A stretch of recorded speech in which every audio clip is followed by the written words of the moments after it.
here we are now making the rack up. So we're going to have one rack being built. It's going to hold 3 tanks in height.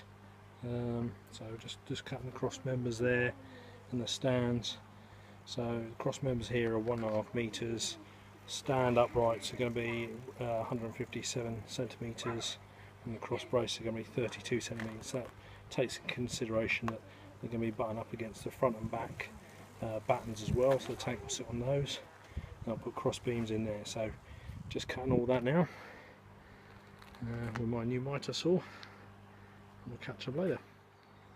So now the wood's chopped up, I'm now going to put the dado joints into this wood. So I'm going to cut one at the bottom, one in the middle, and one at the top. So what will happen is we will have dado joint going through the middle like that with a cross brace, and then we'll hold it all into place. Okay, now I've marked off top and bottom, finding the centre line of the wood. So marked halfway in the wood, and then I'm going to put a bit of wood on there, just line up the centre part of what the dado rail is going to be with that, and then I'll mark either side of the wood.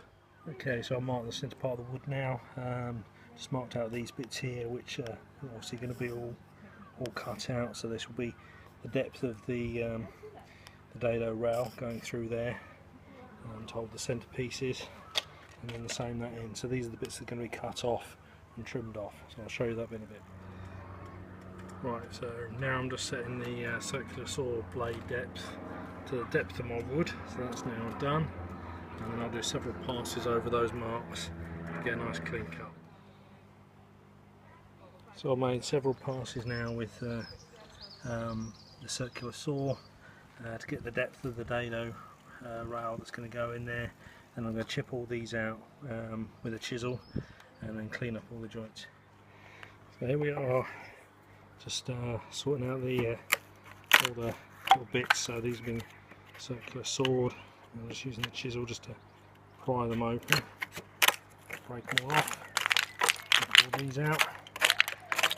Give you our dado joint.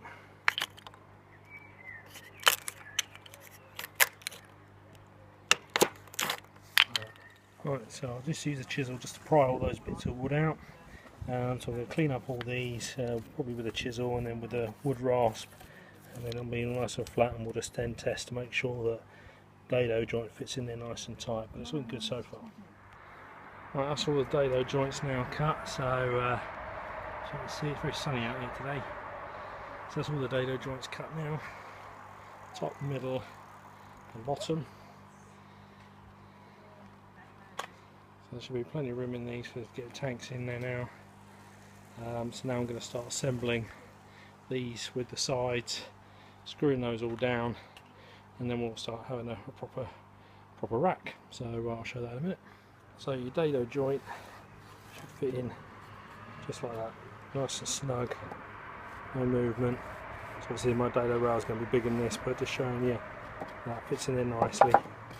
It's all cleaned up now with the wood rasp, and same with this end, it's all cleaned up. All good. And that end as well, which is the top bit. Right, so I've banged these in. These are really nice snug fit now. I've pilot hole drilled these, ready for the screws, and countersunk the heads as well, so these will be countersunk. Done that all over. So now for screwing down. So now attaching the cross members. So put one screw in there, but I'll put 2 more going the other way, and then I'll put the lid on and I'll be able to turn it all up. So putting all the cross members in, and then I'm going to lay the second side on, or the back on, to make the proper framework. So looking good so far.